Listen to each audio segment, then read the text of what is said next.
Buenos días a todos. A continuación vamos a comenzar la primera de las mesas del debate de este segundo foro del clúster de la logística, la movilidad y el transporte de Galicia, bajo el título Las necesidades logísticas de la gran distribución y la gran industria de Galicia, en la que entre los aquí presentes pues, trataremos de analizar y dar respuesta a las necesidades de estas grandes empresas. Bueno, para ello contamos con la presencia de Alberto González Castro, director de logística de PSA Peugeot Citroën, Javier Antelo y Pablo López Álvarez, del área logística de Feiraco, y Andrés Alonso, experto en logística de BX Management. Sin mayor dilación, como comentó Aníbal, llevamos con un poquitín de retraso, damos ya paso a Alberto González. Yo voy a hablar un poco sobre todo cómo tenemos organizada la parte de la logística de llegada de componentes. Digo, la logística aval, que llamamos aval, es la salida. El 85% de toda esta salida de vehículos está ligado es por barco, es marítimo, y hay una parte muy pequeña, entre un 10 y un 15%, que se hace por carretera, que es España y la parte del sur de Francia. El resto todo es marítimo. Y la logística interna, que tiene sus peculiaridades, pues no vamos a tratarlo aquí. Entonces, el tema, lo primero que quería comentar, porque luego voy a hacer mención bastantes veces a eso, y de una manera muy general, el transporte, toda la forma en que está organizado el transporte, está muy ligado al sistema de aprovisionamiento. Entonces, yo creo que la idea con la que hay que quedarse es que nosotros, el lunes, el proveedor recibe las órdenes, o sea, nuestras necesidades de piezas para los coches que se van a fabricar el viernes de esa semana. Esto es muy genérico, no es exactamente así, hay muchas particularidades, pero básicamente es eso. Es decir, nosotros hoy, a lo largo del día, estamos cargando en los sistemas lo que nosotros llamamos las órdenes de fabricación, que son los coches que vamos a producir el viernes que viene. Esto le sale a los proveedores. Luego veremos que estamos hablando en torno a 700 proveedores que nos están enviando piezas. Esto lo reciben los proveedores el lunes y en este esquema nos tienen que entregar, las piezas tienen que llegar a la fábrica el viernes para poder producir los coches. Ahí básicamente contamos, ya digo, es muy general, luego hay muchas particularidades, pero contamos con 2 días, digamos, de preparación por parte del proveedor, 2 días de transporte, hay proveedores más o menos alejados, lo vamos a ver ahora, y el día de llegada para la fabricación. Ese es el esquema, digamos, el esquema más general. Luego hay particularidades que algunas las vamos a ver ahora. Entonces, en torno a este esquema de aprovisionamiento es como está, o a partir de ahí es como se está organizando el transporte de la fábrica. Aquí tenemos un mapa, vamos a ver varios mapas. Esto es un mapa, lo que nos dice en función del tamaño de los círculos es de dónde estamos sacando la gran mayoría de los transportes. Es decir, la zona de Vigo, toda la zona de Galicia, norte de Portugal, esta zona de Portugal es muy importante a nivel de volumen de movimiento de piezas, y luego hay toda esta zona en Francia, que es la zona ligada sobre todo a donde se fabrican las cajas de velocidades, los motores, toda la parte que da con Alemania. Entonces, de ahí también tenemos un volumen muy importante de transportes. Entonces, aquí lo que tratamos de representar aquí, cada punto negro representa dónde, no es exhaustivo, pero representa dónde tenemos ubicados los proveedores.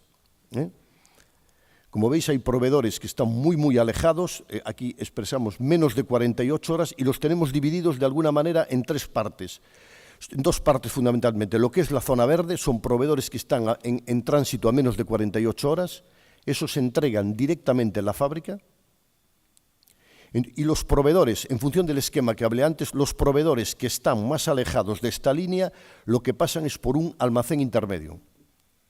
Porque si no, es decir,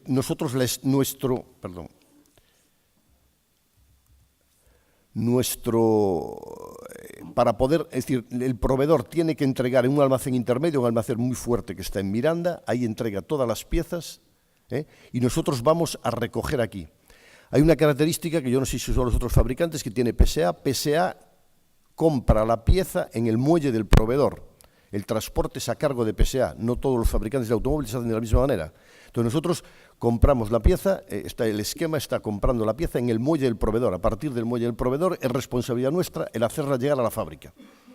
Es como está montado el esquema. Es decir, en el precio de la pieza que se le paga al proveedor está la fabricación y ponerla en su muelle. A partir de ahí, el llevarla a la fábrica está en el coste de la fábrica de Vigo o de la fábrica de Rennes o de Sochaux. ¿Qué ocurre? Los proveedores que están más alejados de estas 48 horas, con el esquema general que conté antes, no les da tiempo a llegar. Como no les da tiempo a llegar, el proveedor se tiene que encargar de poner la pieza aquí, a través de sus medios, de sus transportes. Es decir, nuestro punto de recogida, el punto de expedición del proveedor es en estos almacenes intermedios, para todos aquellos proveedores que están en la zona naranja y que están en la zona roja. A partir de aquí, entonces, a partir de aquí es cuando realmente empieza a entrar lo que es nuestra logística. Hasta ahí sería problema del proveedor, es una responsabilidad del proveedor. La zona verde es una responsabilidad directa de la fábrica, está a menos de 48 horas. Lo que está más alejado pasa por unos almacenes intermedios.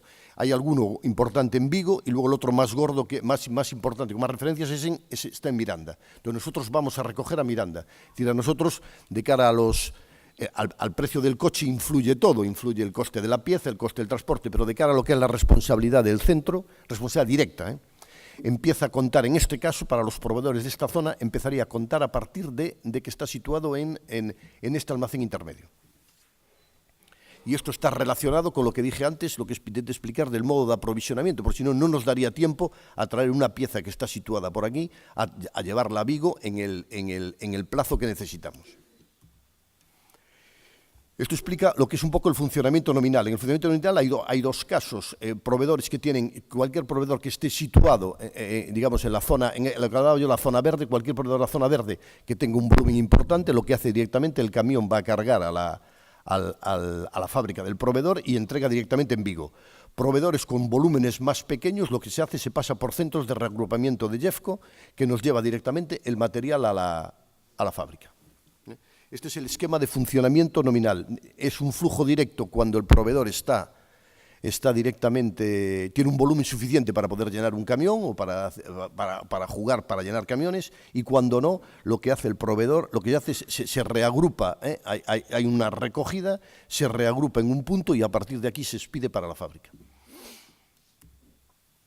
Entonces vamos a hablar primero, un poco por zonas, los proveedores que están implantados en la zona de Vigo, en la zona de Galicia, norte de Portugal, todo lo que es cercano a Vigo. Entonces, los proveedores, hay dos tipos de sistemas de aprovisionamiento. Hay una cosa que le llamamos, las siglas SH, que son unas siglas francesas, Sparte Adressé. Entonces, todos estos proveedores entregan de un tipo determinado. Normalmente, todos estos proveedores son multientrega a lo largo del día. Es decir, nosotros estamos trabajando. Luego tengo una diapositiva que se ve para explicarlo simplemente. Nosotros estamos trabajando. Normalmente todos estos proveedores lo que hacen es multientrega, es decir, están entregando a lo largo del día y hacen multientrega básicamente porque tenemos una superficie limitada. Nuestra superficie de la fábrica está limitada, lo que nos obliga a tener que ir recibiendo las piezas secuenciadamente. Entonces, ¿qué ocurre? La fábrica está de alguna manera organizada y tiene capacidad para absorber las piezas de este día y del día siguiente. Si llegan piezas fuera de esos días, estamos fuera del nominal y teóricamente no tienen sitio donde ponerse. Es decir, un martes las piezas tienen sitio para situarse el martes y el miércoles. Llegan las piezas del jueves y las piezas del jueves no hay donde ponerlas. Eso es la teoría, teóricamente es así, al final, bueno, siempre puede haber algún sitio, pero eso ya es fuera del nominal. El tener en la fábrica piezas del jueves es un sobrecoste a todos los niveles. No tienes dónde ponerlas, tienes más rupturas de flujos, más manipulaciones. Yo creo que habéis oído estos días, la semana pasada tuvimos una incidencia en una línea de prensa que obligó a parar un sistema 3 días. A nivel logístico es auténticamente demencial. Todavía, fue la semana pasada, todavía desde el lunes no hemos acabado de digerir todo el proceso.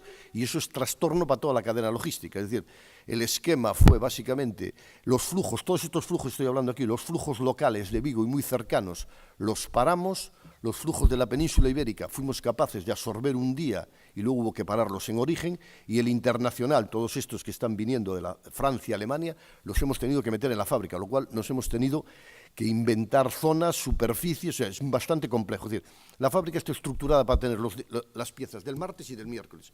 Si llega la del jueves no funciona. Por otro lado está también el tema del stock, es decir, nosotros estamos con stocks de en torno a 2 días. Teóricamente, si Si dejáramos de recibir suministros, no es así, porque hay piezas que tienen más, componentes que tienen menos días. Si nosotros dejamos de recibir piezas durante 2 días, no seríamos capaces de fabricar. Vuelvo a decir, todas estas piezas, y ahora vamos a ver que hay algunas que no tenemos nada, otras tenemos más. Todas estas piezas de aquí, que están que pone aquí SH, estas piezas estás teniendo 8, 9, 7 horas. Y está continuamente llegando transportes. Estos transportes son todos de la zona de Vigo. Aquí estamos hablando en torno a 80 a 100 camiones diarios que están continuamente alimentando en función del volumen del proveedor, y hay una serie de multientregas a lo largo de la jornada a través de un plan de transporte. Luego hay otro tipo de piezas que ahora voy a explicarlo un poquito más, que es lo que nosotros llamamos síncronos. ¿Qué son síncronos? Síncronos son grandes piezas de las cuales, debido a su volumen, a su diversidad, es imposible tener stock. El caso más típico son los asientos. Versiones de asientos diferentes, puede haber 250, 300 tipos de asientos diferentes. Por daros una idea, nosotros estamos manejando al día en torno a 9.000 referencias, de las cuales hay 2.000 que se aprovisionan en este modo síncrono. De esas 2.000 referencias no tenemos stock, porque es imposible. Es imposible por la diversidad, es imposible por la superficie, no hay contenedores, con lo cual esas piezas se están fabricando, vamos a explicarlo, digamos unitariamente. Para cada coche se fabrica su pieza. Se fabrica en unos proveedores, que ahora vamos a ver aquí, que están alrededor de Vigo y que estamos enlazados, pues no sé, los asientos, cada media hora llega un camión. Y vienen solo los asientos para unos coches determinados, para cada coche. Son asientos específicos, fabricados exprofesos para ese coche, a través de un sistema que ahora voy a comentar un poquito. Y eso ocurre con las grandes piezas. ¿Qué son grandes piezas? Son asientos, depósitos, que está al lado de Vigo, la línea de escape viene completamente ensamblada del proveedor, que está a 2 kilómetros de la fábrica, y está llegando ya en camión, en sus carros de distribución, pero llega ya ensamblado, y viene para cada coche su línea de escape. Entonces, eso está relacionado. Entonces, eso es un tipo de transporte. Es decir, os lo voy a explicar aquí. Básicamente, aquí esto lo que quiere representar son los coches que están entrando en la línea de montaje. Hay lo que nosotros llamamos una puerta. En esta puerta se le lanza un mensaje al proveedor y se le dice que este coche azul va a llevar los asientos azules, simplificando mucho. Entonces, desde que el coche entra hasta que realmente necesita los asientos pasan 5 horas. En esas 5 horas lo que hace el fabricante de asientos, que está en el polígono de Valladares, es fabricar el asiento, meterlo en un camión. Estos son camiones específicos dedicados exclusivamente a esto. Fabrica el asiento y llega en el momento que lo necesitamos para montar sobre ese. Es decir, no hay un stock de 20, a diferencia de otros tipos de piezas, no tenéis un stock de 100 asientos azules. No, asientos azules no hay. Se fabrica el azul, después vendría aquí y el proveedor recibiría la orden de fabricar el rojo, de fabricar el blanco. Entonces, van llegando secuenciadamente. Son unos camiones especiales, tienen capacidad para 48 vehículos. 48 vehículos es aproximadamente en la línea 1 hora de producción, y van entrando secuenciadamente. En interno, en la fábrica, hay también sistemas de esto, es decir, los motores o las cajas de velocidades llegan de Francia. Lo que hacemos nosotros, de alguna manera, lo que se llama allí es el vestido, es decir, le metemos el compresor, las cablerías, el alternador, lo que es el bloque motor, viene todo fabricado, se ensambla la caja de velocidades y el sistema de trabajo es el mismo. El sistema de trabajo es el mismo, solo no hay stock de esas piezas. Si hay stock, por ejemplo, de cablerías, si hay stock, no sé, de parabrisas, por poner ejemplos fáciles, de piezas grandes, de gran volumen, es prácticamente imposible. Entonces, esto es un tipo de transporte. El transporte aquí y está acá es responsabilidad del proveedor, es decir, el proveedor es responsable de entregarnos en la fábrica esta secuencia de asiento azul, asiento rojo, asiento blanco, y eso ocupa, ya digo, a los asientos, las ruedas, los depósitos, las líneas de escape, todo este tipo de grandes piezas se está trabajando de esta manera. ¿Cuánto me queda? Acabamos, si me queda un minuto, ya sigo. Bueno, entonces paso para alguna. Entonces, para daros una idea, esto es cómo está situado. Estos son todos los proveedores que están en síncrono. Aquí están los asientos, están los paneles de puerta se reciben también en síncrono, líneas de escape, ruedas. La fábrica está aquí, esto es el polígono de Valladares, quien conozca a Vigo lo conoce bien, el Camino del Caramucho y Bouzas. Y esto recibe en síncrono. Voy a ir un poquitín deprisa, porque luego quería hablar. Estos serían ya proveedores que están en otro sistema, que son multifrecuencias, que están a menos de 25 kilómetros de Vigo. Aquí también hay algún proveedor que ahora hemos empezado a hacer síncrono desde Redondela. Es decir, el síncrono está relacionado con el tiempo que tenemos de requisición. Tiempo de requisición es el tiempo, la ventana que tenemos para que el asiento, la pieza se puede llegar y entra en la fábrica. Lo que estamos haciendo y se está estudiando es aumentar ese tiempo de requisición para trabajar mucho más en síncrono. Estos son, por ejemplo, todos los proveedores que están a 25 kilómetros, estos tienen multientrega. Nos vamos alejando entre 25 y 100 kilómetros, como veis ya coge la zona de Orense, Pontevedra, que hay algún proveedor, la zona de Oporto, de Aveiro, esto también representa un volumen importante. La parte española con Miranda, todo esto es lo que nos entrega, su sistema de aprovisionamiento. Aquí realmente ya no hay tanta multifrecuencia, puede haber dos, tres camiones día y siempre gestionados a través de las agencias de Jeffco. Ya me comí el minuto, ¿no? Bien. Voy a ir deprisa. La parte francesa tenemos, y la parte internacional, dos flujos. Hay una parte, lo vamos a ver aquí, una parte que viene por el barco estamos teniendo ahora dos rotaciones a la semana. Es un barco que nos trae componentes de esta zona, que digamos es la zona donde nos sale rentable, todos los proveedores que están situados sobre esta zona, los traemos por barco y el barco retorna con vehículos. Esto hacemos dos rotaciones a la semana y estamos trayendo nosotros al día estamos recibiendo entre 250 y 280 camiones y están viniendo por barco en torno a 20 camiones para cada día. Como hay dos rotaciones, un barco trae 60 camiones y el otro trae 40. Y siempre con el esquema del principio, siempre para tener las piezas para el quinto día. Esto es lo que se explicaba antes, es decir, cómo trabaja la fábrica. La fábrica tiene situados sus almacenes, hay un día J más 1, las piezas vienen totalmente en la etiqueta, se van colocando sobre unos tramos, esto está dividido en tramos de 2 horas y todas las piezas, independientemente del proveedor, van entrando en cada uno de estos tramos que vienen en la etiqueta y a partir de ahí se va a la distribución. Pero bueno, aquí la idea es quedarse básicamente de que tenemos sitio para un día y el día siguiente. Llega el camión trae y se descarga y cada bulto va a su tramo horario y luego a partir de ahí es como se hace la distribución por la línea a través de otros mecanismos. Esto ya es una parte de la logística interna. Se va llevando a su sitio para que vaya saliendo. Bueno, yo sobre todo quería comentar esta transparencia. Esto, tenéis que disculpar que está en francés, pero se entiende bien. Esto fue un análisis que hicimos hace 2 años o 3 años, hace tiempo. Es decir, entonces, para dar una idea, para nosotros es fácil entenderlo, el coste del transporte es fundamental. Estamos en una esquina de Europa, tenemos que traer todo aquí, esto tiene que ser competitivo con el resto de fábricas, primero con las fábricas del grupo y luego con las fábricas que no son del grupo. Lo que yo os puedo decir es que a nivel de coste de transporte no somos la mejor de la fábrica del grupo, pero somos de las mejores, independientemente que estamos situados en una esquina. Entonces hicimos un análisis y os digo un poco las pistas donde andamos dando vueltas.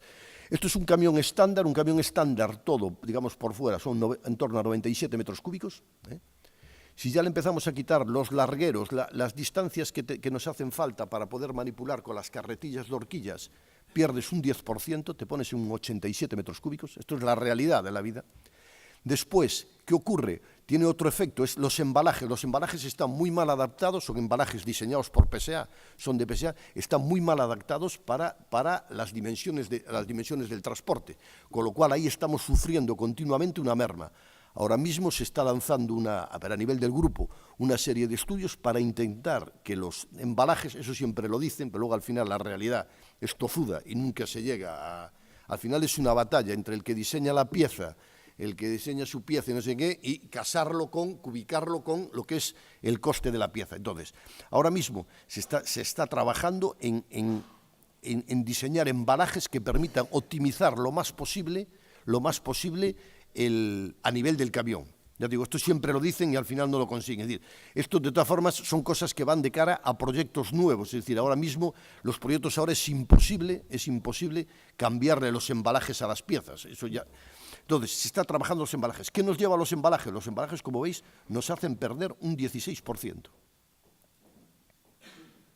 Con lo cual, de 97 metros cúbicos que hay, estamos en 71. Después está la tasa de optimización. Esta tasa de optimización hace 3 años estábamos entre el 80 y el 85%. Al final ahí hemos ido trabajando. ¿En qué consiste eso? Eso consiste en intentar llenar el camión lo más posible. Es decir, hemos diseñado unos programas nosotros en internos, son internos de Vigo, en Francia están trabajando, digamos, de otra manera. Nosotros hemos diseñado un software interno en la fábrica a través de una empresa con unas preconizaciones nuestras que lo que hace es intentar llenar el camión. Intentar llenar el camión a veces va en contra, esto al final es un equilibrio, va en contra de lo que conté antes, va en contra de que igual nos tienen que llegar piezas para el jueves y no las necesitamos, con lo cual distorsionas el aprovisionamiento, distorsionas la logística interna, estás distorsionando un poco todos los parámetros de trabajo, pero al final esto es un equilibrio económico. Entonces, de momento hemos ido hasta aquí, es decir, a intentar llenar el camión, lo cual nos produce, es decir, podemos estar ganando algo más en el transporte, estamos perdiendo por otro lado, el coste se nos está yendo por otro lado. Y es un problema de hacer el balance de cómo estamos. Entonces, nosotros hemos empezado sobre un 80-85%, ahora estamos en un 95%. Si tenemos un equipo de personas que llega por esas órdenes que le van al proveedor, antes de llegarlas al proveedor, nosotros se las cambiamos. Y el sistema le dice, tienes que entregarme todos estos tipos de piezas, respetamos, porque si no, no somos capaces de fabricar, pero en algún momento estamos avanzando piezas de días que no nos hacen falta. Nos impacta en el stock, nos impacta, ya dije, la logística interna en el aprovisionamiento, pero de una manera u otra vamos intentando compensarlo. Es un equilibrio difícil, porque a veces no es fácil. Entonces, tenemos un equipo que por la mañana llega y es el que, de alguna manera, está intentando cubicar mejor los embalajes. Entonces, esto hemos empezado en el 80-85%, hemos llegado hasta aquí. Esto prácticamente está agotado. Está agotado, ¿qué quiere decir que está agotado? Que no somos capaces de ir más allá. Ahora mismo lo que estamos trabajando, y antes lo comentaba, es en el retorno de vacíos. El retorno de vacíos, estamos retornando a lo mejor, sobre el 40% de camiones van llenos de embalaje vacío que estamos expidiendo, que no es despreciable. Entonces, en el retorno de vacíos vamos a empezar a trabajar en eso. Eso tiene otra pega añadida. Hasta el año pasado, de alguna manera, pese a los proveedores, cuando lanzabas un proyecto, comprabas embalajes para también que los proveedores pudiesen tener un stock de seguridad de 2-3 días en previsión. Era el único fabricante de automóviles que hacía eso. Eso ahora en los nuevos vehículos se ha acabado. Con lo cual, en el retorno de vacíos, el índice de rotación está, digamos, más bajo y es mucho más difícil, es más complicado llenar los camiones para poder retornar, con lo cual realmente sobre este campo prácticamente no tenemos mucho más que hacer. Y después está el propio embalaje. En el propio embalaje, entre el volumen interior y el volumen exterior, también hay una merma. Y además el embalaje, por temas de calidad y por temas de calidad de piezas, de estocajes y tal, tampoco va lleno por temas de manipulación. Las cajas plásticas, nosotros llamamos los bags plásticos, tienen una limitación de peso para manipular por un operario de 12,5 kilos, con lo cual 12,5 kilos, con lo cual no nos podemos pasar. Eso está bastante limitado, lo cual obliga a que también tenemos una pérdida. La realidad es que ahora mismo esto es un estudio teórico, pero está muy sobre 97 metros cúbicos que hay aquí, realmente de piezas vienen 47, el 50%. Eso es la realidad de lo que tiene. Ya digo, esto es un estudio que hicimos hace 2 años y hemos ido modificando y sobre todo donde hemos trabajado es en esta parte de aquí. Estamos aquí. Y después, de cara al futuro, ¿cómo está el futuro? Entonces, yo quería presentar es la última gráfica. Aquí está evolucionando, ¿cómo ha ido evolucionando? Es decir, el futuro pasa para lo que se está viendo y se está analizando es acercar más los proveedores a las fábricas y acercar más los proveedores a Vigo. Ahora mismo, de cara a los proyectos que están lanzados, es una maquinaria que es muy difícil de cambiar, pero de cara al futuro lo que se está intentando es acercar un poco más los proveedores. Esto es como ha evolucionado. Esto nosotros llamamos el baricentro, es decir, es el punto medio desde el cual nos estamos aprovisionando. En el año 2009 estábamos a 550 kilómetros y ahora mismo estamos sobre 474. Esto es un poco irreal, y lo voy a explicar. Es decir, estos 474 están contados, no es que se hayan acercado de repente todos los proveedores, están cortados a partir del almacén que decíamos, donde hacíamos el reagrupamiento de los proveedores que están a más de 48 horas. Digamos, esto es el impacto sobre el presupuesto de la fábrica. Pero sí es cierto que la política, como veis, va bajando un poco. La política es acercar proveedores. A nivel de transporte lo vimos antes, hay que trabajar el tema de embalajes, que digamos no están en nuestro perímetro, pero está bastante apurado. Entonces, la idea sería acercar más los proveedores, eso es una idea, y después ya veis que hay una previsión en el año 2016, nosotros estamos haciendo siempre calculando el valor añadido, el precio del coche de la fábrica a 3 años vista. Esto se hace sistemáticamente, se está revisando. Entonces, ahora mismo hay una bajada. Esta bajada, que es la más gorda que hay aquí, como veis, esta bajada está sobre todo relacionada con que realmente el proveedor ha tenido, el sitio de expedidor se ha acercado con los almacenes intermedios, no provocado por otra cosa. Y por otro lado hay otro efecto, y yo ya acabo, hay otro efecto, y estos son los metros cúbicos por coche. Entonces los metros cúbicos por coche, al contrario que el otro, van aumentando. Y eso no quiere decir que el coche tenga más piezas, es que cada vez las piezas, digamos, vienen mejor embaladas. Ahora mismo, esto era impensable hace 8 o 9 años, pero como veis, hemos pasado de 13 metros cúbicos, que es el volumen transportado por vehículo, estamos a 14,6, es decir, hemos subido un 10% en el transporte, en los metros cúbicos. ¿Eso a qué es debido? Es debido a que las exigencias han aumentado. Por un lado está que la calidad de las piezas te obliga a unos embalajes más pequeños, y por otro lado, en la logística interna, que no es el objeto de explicarlo aquí, la logística interna cada vez más se va a que el operario de la línea, el operario que está fabricando, tenga las piezas en la menor longitud posible para mejorar sus desplazamientos y mejorar su actividad. Y eso nos lleva a tener muchos más embalajes y embalajes más pequeños. Por daros una idea, hay cristales del nuevo C4 Picasso que vienen uno por caja, que la logística tiene que distribuir. Es decir, el coste, lo que está ocurriendo en este proceso que veis desde el 2009, incluso desde antes, que es más bajo, el proceso es que a nivel, digamos, de PSA, la logística está aumentando su coste y se está reduciendo otras actividades, como sobre todo la fabricación. Y está basado en eso, es la calidad de la pieza, el acercársela más al operario, y hay piezas que vienen unitariamente. Esto es lo que nos lleva, pues, a aumentar el volumen transportado por vehículo. Yo creo que he apurado todo lo que he podido. Nada más. Muchas gracias. Pues,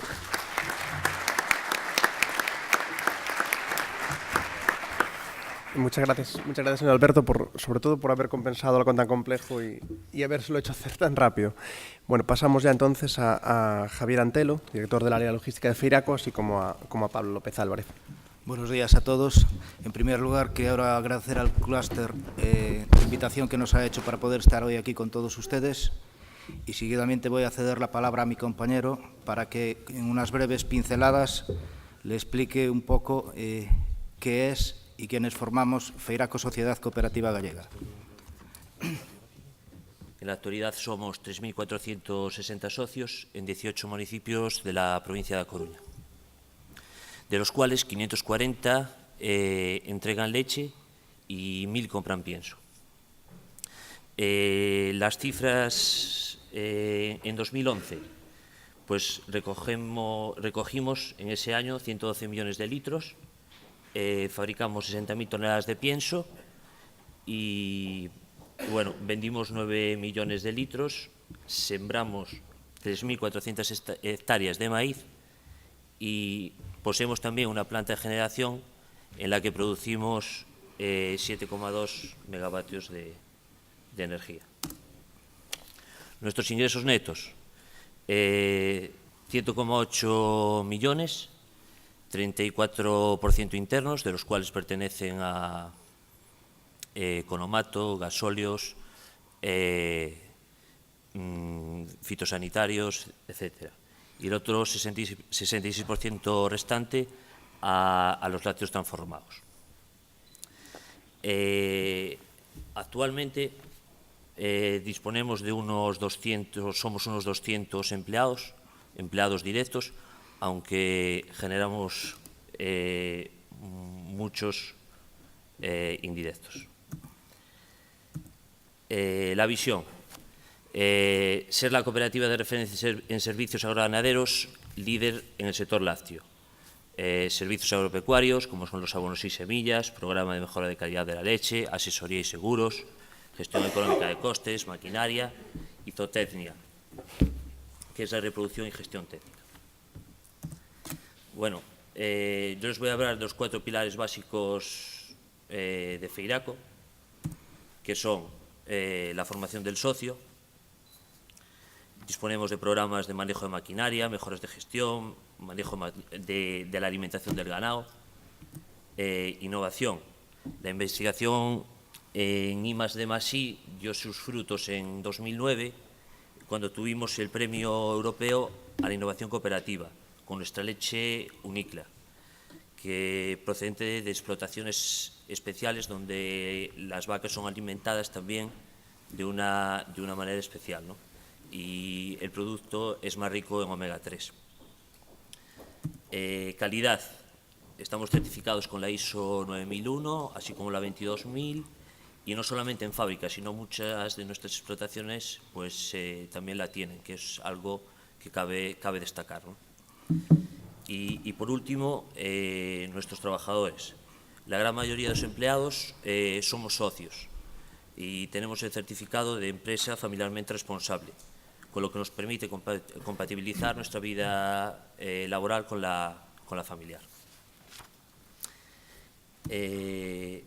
Aquí pueden ver un mapa de Galicia y en la zona verde está especificada nuestra zona de recogida, ¿no? Esto significa que la gran mayoría de las explotaciones están a menos de 1 hora de la fábrica. Esto nos hace pues reducir costes logísticos, reducir emisiones de CO2, mejorar la calidad de la leche. De esta manera es casi imposible que se rompa la cadena de frío. Y bueno, así como la rapidez en la recogida, si en un preciso momento pues se necesita pues una recogida mayores. Yo ahora les voy a dejar con mi compañero Javier Antelo, que les va a ser más específico y nos va a comentar nuestro caso concreto, el caso concreto de nuestra cooperativa. Primeramente voy a hacer una introducción que está basada en un trabajo que se titula El desarrollo de la función logística en la industria alimentaria y textil de moda en España. Prácticamente lo voy a leer un trozo literalmente, porque no es que sea nuestro ABC, pero sí se parece mucho a lo que vamos a plantear nosotros un poquito más adelante. En unos tiempos en que los mercados son cada vez más turbulentos y más volátiles, cobra cada vez más importancia la función logística. La gestión de la cadena de suministros, entendiendo esta última como la gestión coordinada de los flujos de materiales e información, directos e inversos, que engloba desde el aprovisionamiento, compras de materias primas y componentes, pasando por la transformación de dichos componentes y materias primas en productos terminados, producción propiamente dicha, hasta la entrega de estos últimos a nuestros clientes, distribución física. Hoy en día, muchas actividades de la gestión de la cadena de suministros buscan eliminar o reducir la incertidumbre de los mercados, con la intención de responder más eficientemente a cambios de la demanda o a la eliminación de actividades que no añaden valor en el flujo productivo. Estas actividades que se tratan de eliminar pueden ser esperas, desplazamientos, manipulaciones innecesarias, etc. Siendo casi imposible eliminar o reducir esta incertidumbre de los mercados, en los mercados actuales, la alternativa que planteamos muchas empresas es responder con cadenas de suministros flexibles y ágiles. Es un poquito uno de nuestros casos. Frente a un entorno con incertidumbre, caracterizado por cadenas de suministros globalizadas cada vez más, por desgracia, productos de complejidad creciente y clientes que cada vez exigen mayor servicio a un bajo coste, 3 son las claves competitivas.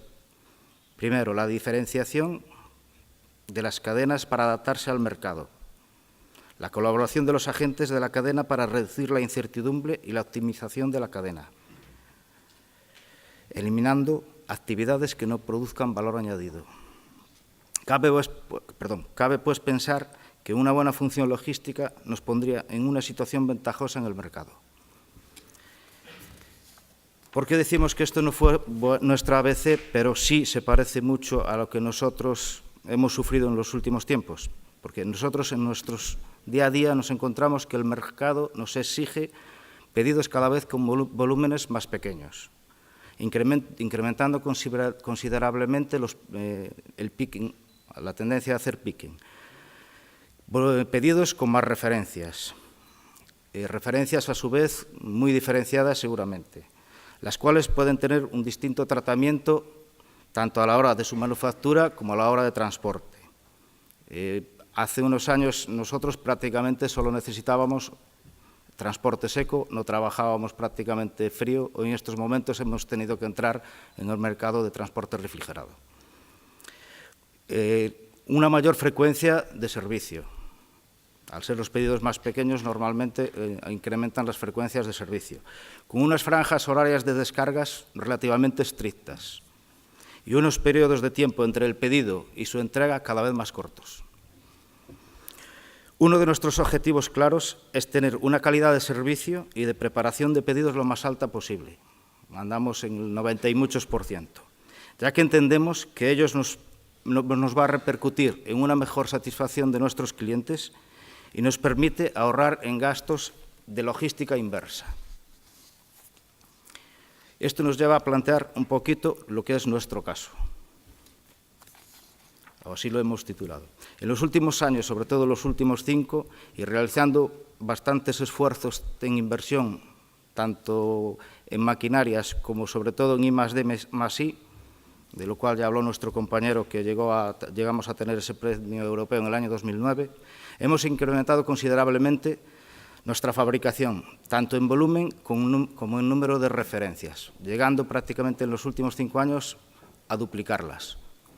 No solo referencias, pasamos de fabricar prácticamente leche y nata, era una referencia, a entrar en la innovación de productos como son leches modificadas, leches fermentadas, yogures, batidos y estamos en proyecto alguna cosa más. Siendo nuestro buque insignia en estos momentos, con una clara diferenciación, nuestros productos de gama Uniclá. Esto es un producto diferenciado, como bien explicó mi compañero, ya desde la alimentación del ganado en las propias explotaciones ganaderas nuestras.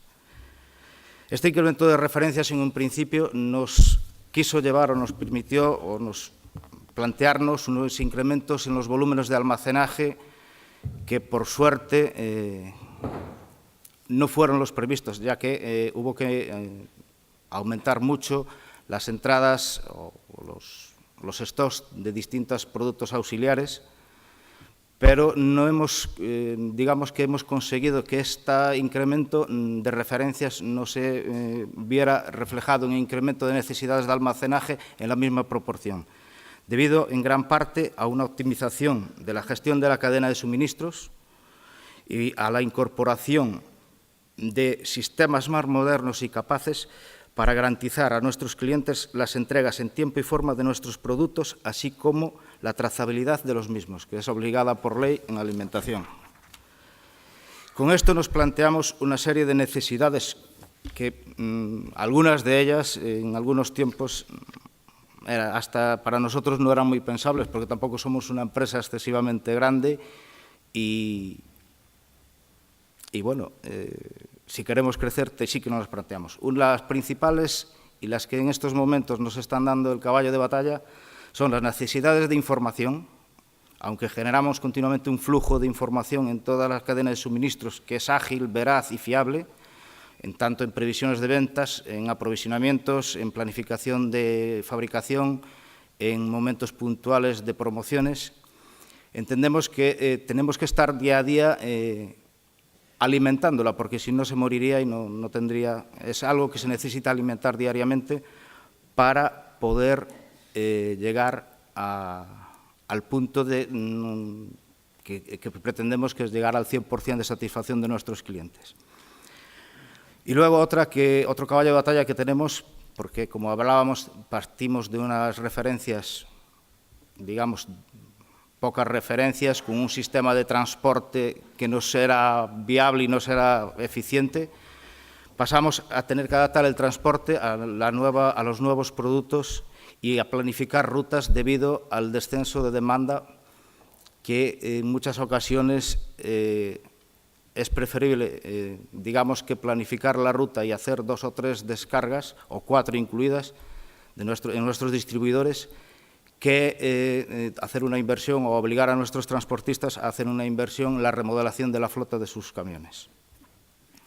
Partiendo de este escenario que les estaba diciendo, que hace unos años nuestro sistema de entrega era almacén-almacén prácticamente, podía llevar un camión 2 descargas, 3 a lo sumo ya en casos muy excepcionales. Sobre todo aquí en Galicia pasamos a tenernos que plantear la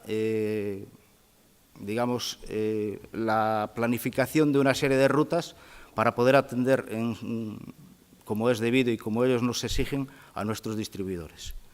Es decir, en estos momentos, sobre todo en Galicia, en el resto de España no es tan sangrante, pues tenemos que plantearnos rutas de 3, 4, 5 y a veces hasta 6 descargas. Por otra parte, tenemos también que hay una serie de productos que por su peculiaridad no tienen una rotación tan elevada como puede ser la leche, caso de los yogures, caso de leches fermentadas, el lavan que estamos haciendo, caso de batidos, que nos han llevado a tomar decisiones de tener que buscar, digamos, distribuidores en ciertas zonas que nos realicen distribuciones o almacenes para poder que nos realicen la distribución capilar. Nosotros servimos en sus almacenes y ellos nos hacen la distribución capilar porque a nosotros nos sería imposible atender los pedidos que tenemos si no es de esta forma. Y por otro, digamos que en estos momentos, digamos que el caballo de batalla más sangrante que tenemos es las entregas de productos con temperatura controlada. Hace 2 años, a través del clúster de transporte, una serie de empresas, algunas a lo mejor están aquí presentes, hicimos unas mesas de trabajo para, aquí en Galicia y Asturias, conseguir hacer una ruta sur de Galicia, norte de Galicia. Después de unas semanas, más bien meses de trabajo, lo dejamos casi por imposible. Los tiempos de conducción se nos echaban encima, a veces el camión era imposible que, si descargaba en el norte de Galicia, ya no llegamos que se acercara a Asturias, pero que retornara para al día siguiente retomar la ruta nuevamente. Entre comillas, falta incluso de colaboración, es decir, todos deberíamos aportar por nuestra parte que no hubiera esperas, pero 5 minutos aquí, 3 allí, 2 en otra parte, al cabo de 7, 8, 10 recogidas que hacía el camión, se le echaba el tiempo encima, y luego, fundamentalmente, la falta de colaboración de la distribución. Se nos exige, tanto en este caso como en los otros, que lleguemos siempre puntual y a la hora. Luego, la descarga, eso es otro tema. A ellos no les preocupa si tú tienes otra hora programada, hora y media, que te llegaría más tarde, y al final tuvimos que desistir. En estos momentos lo tenemos justamente contratado, a ver, hasta que consigamos que si se incrementan los volúmenes, porque suelen ser partidas muy pequeñas, contratados a empresas especializadas en el tema del transporte y por partidas. Con lo cual su precio, bien es verdad que son productos de valor añadido, pero su precio de transporte también tiene lo suyo. También es relativamente mucho más costoso que un transporte normal. Por una parte, y quiero aprovechar aquí y decirlo públicamente, nuestros transportistas son asociados y son transportistas que son históricos en la empresa, y queremos agradecer también un poquito públicamente la labor que han hecho para adecuarse y, digamos, a nuestras necesidades, y tanto en el nivel de flota como a nivel de su calidad en la gestión de los horarios, porque, como ustedes saben, cada vez la administración es más rígida en el cumplimiento de horarios, sobre todo en larga distancia, de descansos y conducciones, y esto sí tenemos que decirlo públicamente, que han hecho una gran gestión que nos permite llegar a los clientes en tiempo y hora sin mayor problema. En tiempo y hora queremos decir que nosotros en estos momentos, desde aquí de Galicia, que es un extremo de España, estamos sirviendo en distancias de hasta 700 kilómetros los pedidos en 24 horas. Es decir, desde el momento que recepcionamos el pedido, nosotros en 24 horas ponemos la mercancía a nuestro cliente. Y a partir de ahí, al resto de España, somos capaces de colocarla en 48 horas máximo. Con todo esto, podemos llegar a una conclusión, que es que para las empresas hoy en día es esencial mantener una ventaja competitiva gracias a una cadena de suministros que garantice la satisfacción de sus clientes. Y desde Feiraco añadimos que la calidad de servicio al cliente comienza y termina en nuestra propia conciencia. Así no me quiero dilapidar nada más, darles muchas gracias por su atención, y aquí estamos a su disposición para entrabar el debate que ustedes necesiten.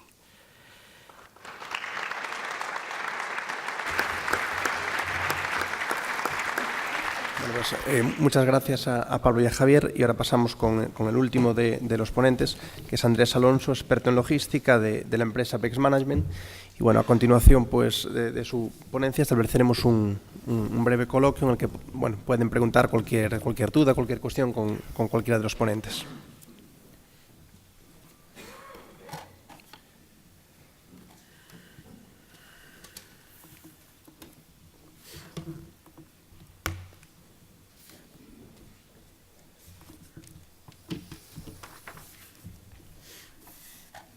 Buenos días.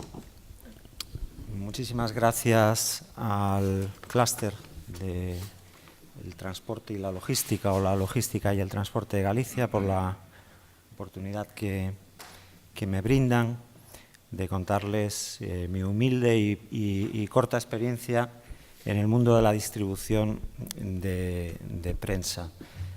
Muchísimas gracias, Pablo, por ese calificativo de experto en logística, que sin duda no merezco.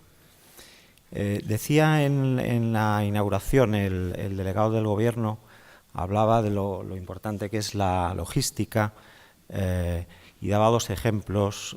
Hablaba de Inditex, hablaba de la automoción. Ayer, hablando aquí en Santiago en un acto del Club Financiero, donde le daban un premio a la excelencia empresarial a Jesús Alonso, de Gealsa, me contaba una persona algo que yo no sabía, y es que el puerto de Apóbrado, Caramiñal, es uno de los puertos más importantes en cuanto a descarga de atún se refiere, ¿no? Y me lo explicaba diciéndome que una de las razones de esa importancia era precisamente los costes logísticos, ¿no? Bueno, mi ponencia, yo voy a hablarles de la distribución de prensa en España. Sobre todo me voy a centrar sobre todo en España, pero también hablaré algo de Galicia. Me decía Pablo Polín el otro día, cuando hablaba con él, le decía, bueno, ¿y de qué quieres que hable? Y me decía, bueno, pues habla de cualquier cosa. Necesitamos aportaciones, buscar sinergias, trabajos colaborativos, ¿no? Bueno, yo creo que este sector de la distribución de la prensa, que creo que es un gran desconocido, es un sector donde se pueden encontrar un montón de oportunidades, y voy a intentar explicároslas.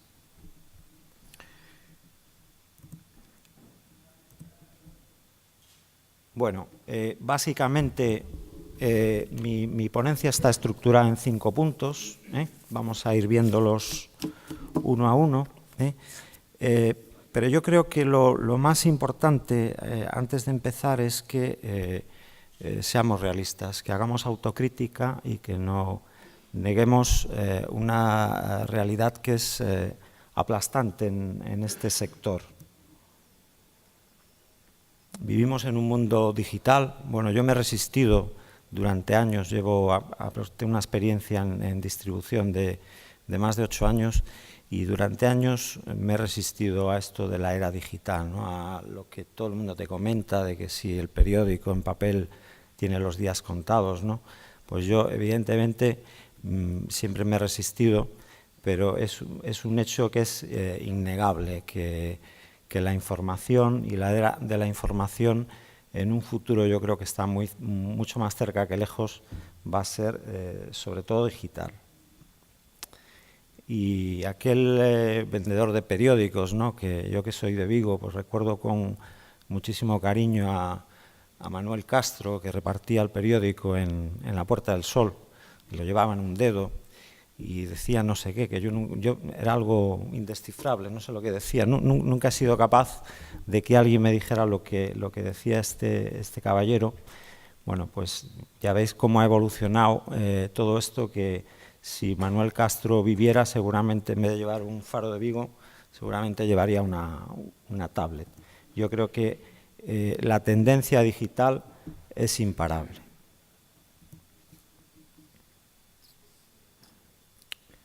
Muy bien, pues yo voy a dar solamente 3 datos referidos al sector de la distribución de prensa que van a constatar que efectivamente esta tendencia es imparable y además de ser imparable es demoledora.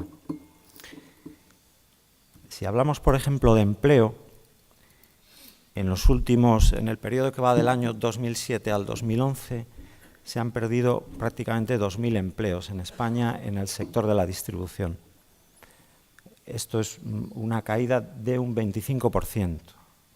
Si hablamos, por ejemplo, de los ejemplares vendidos, pues estamos hablando de una caída también del entorno del 25%. Pero si hablamos de la facturación agregada de las empresas que hacen distribución, estamos hablando de un 40%, que son 1,5 millones de euros, que es muchísimo dinero. Pero yo siempre digo, ¿no?, cuando la gente te comenta y te dice la crisis, ¿no?, qué malo, que esto es tremendo, ¿no? Digo, bueno, ¿sabes qué pasa? Que el que hace casas, pues mira, ahora lo está pasando muy mal, o a lo mejor ha perdido su empresa, ¿no? Pero yo estoy seguro de que el que hace casas va a volver a hacerlas, ¿no? A lo mejor no hace tantas como hacía hace 4 o 5 años, ¿no?, pero seguramente va a seguir haciendo casas, ¿no? Pero este sector de la distribución, pues aquellos tiempos en los que se vendían muchísimos periódicos, esos tiempos no van a volver, ¿eh? Y por lo tanto, yo quería hablar del presente, el presente más inmediato, que es el presente del año 2012 y 2013, porque hemos hablado de una caída de facturación del 40%. Quería hablar del presente y del futuro más inmediato. Y la verdad que cuando ves los datos y lees los estudios, pues enciende esa lucecita roja de alarma, ¿no? Es tremendo, ¿no? Porque los datos y las estimaciones que se manejan no invitan para nada al optimismo, ¿eh? Por ejemplo, en este periodo 2012-2013, pues la caída de ventas, en esos 2 años, la caída de ventas o la caída de facturación, por hablar correctamente, está en el entorno del 23%. En el entorno del 23%. Y si hablamos de previsiones, en condiciones normales de mercado, ¿qué es esto de condiciones normales de mercado? Pues condiciones normales de mercado es que no cierre ningún editor, que no cierre ninguna revista, cosa que desgraciadamente pues sucede prácticamente todos los meses. En condiciones normales de mercado, la tendencia es que la facturación retroceda en un entorno de entre un 5 y un 7% anual. Y esto es así año y año y año tras año. Pero bueno, sobre esta idea volveremos luego.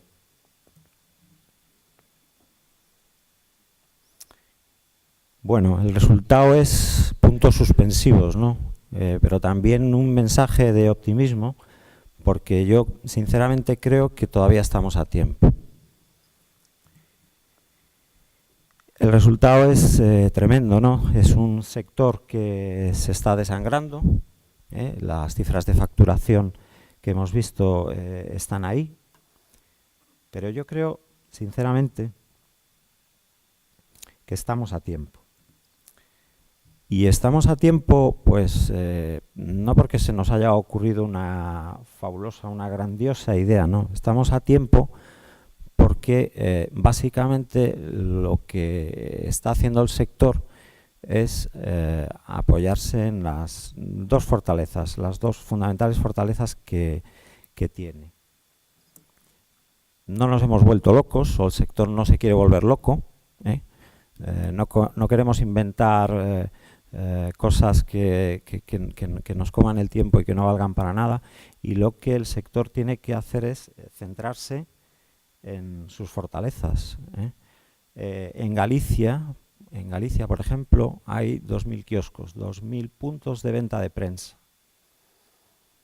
Y además tenemos una red de transporte que nosotros llamamos capilar. El transporte capilar pues es para que nos entendamos, el transporte que va del almacén de la distribuidora al kiosco y que hace la logística inversa.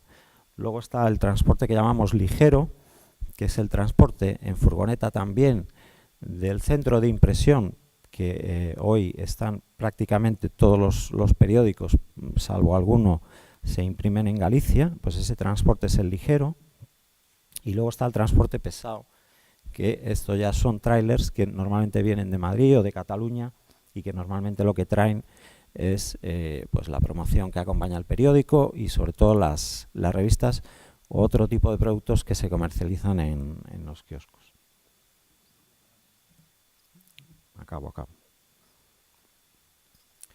Bueno, ¿qué alternativas tenemos para el futuro? Y aquí un poco lanzo alguna idea. Bueno, como decía Darwin, no es la especie más fuerte la que sobrevive, ni la más inteligente, sino la que responde mejor al cambio, ¿no? Bueno, yo, saliéndome un poco del plano biológico y yéndome un poco más al plano empresarial, que es el que nos ocupa, pues yo creo que lo más importante es que primero nos demos cuenta de que algo tenemos que cambiar, y una vez que hayamos hecho ese análisis reflexivo, pues pongamos todo nuestro esfuerzo en hacerlo.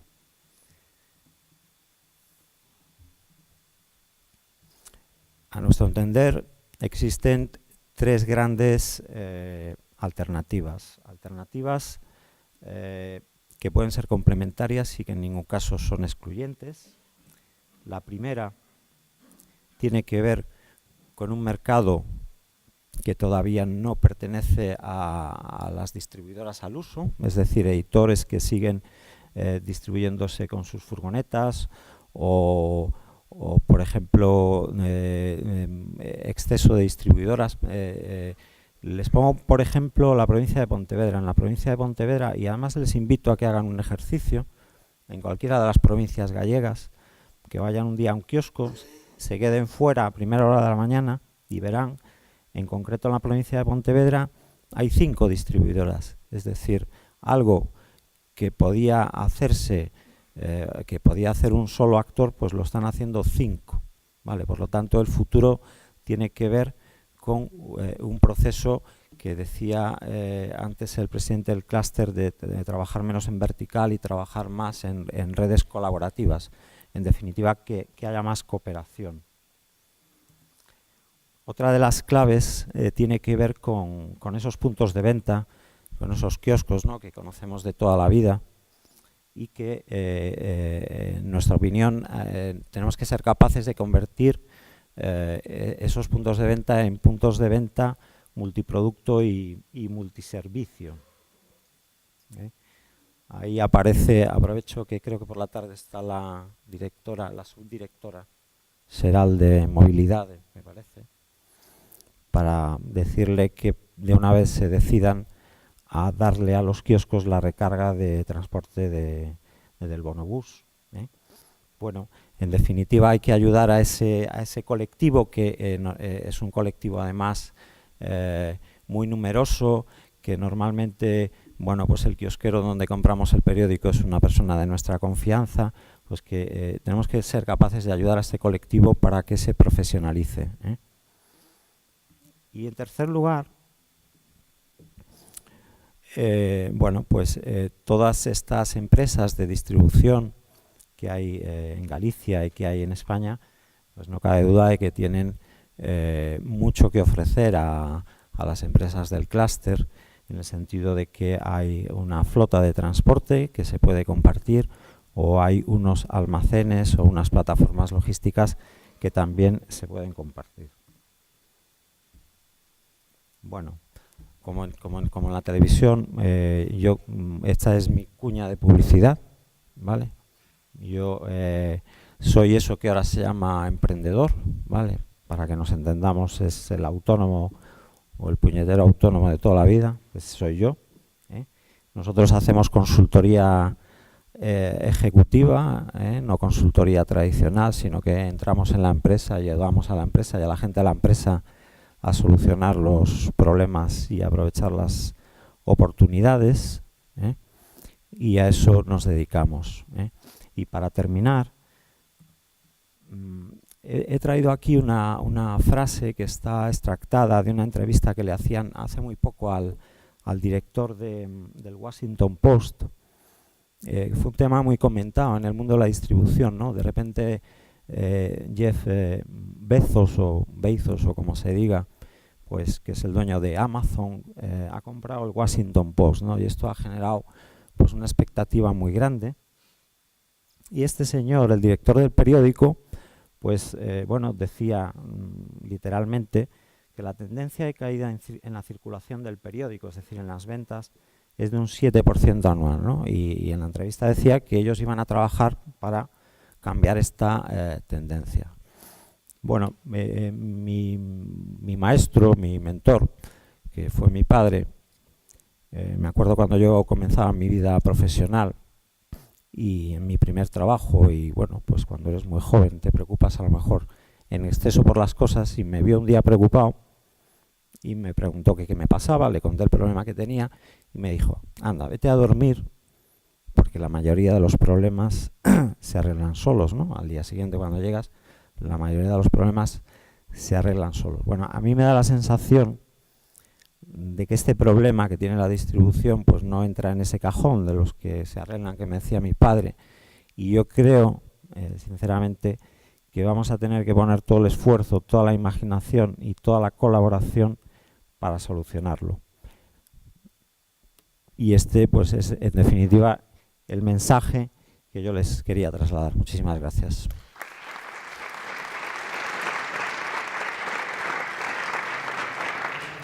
Pues muchas gracias a Andrés, muchas gracias a los cuatro ponentes, y bueno, pues vamos un poquito tarde de tiempo, vamos a hacer ahora una pausa para el café y continuaremos a las 12 de la mañana con la siguiente mesa, la que se emplaza a todos, sobre redes transeuropeas de transporte y plataformas logísticas modales. Bueno, mi compañera Rosa les va a dar un obsequio a cada uno de los cuatro ponentes y muchas gracias una vez más por haber venido.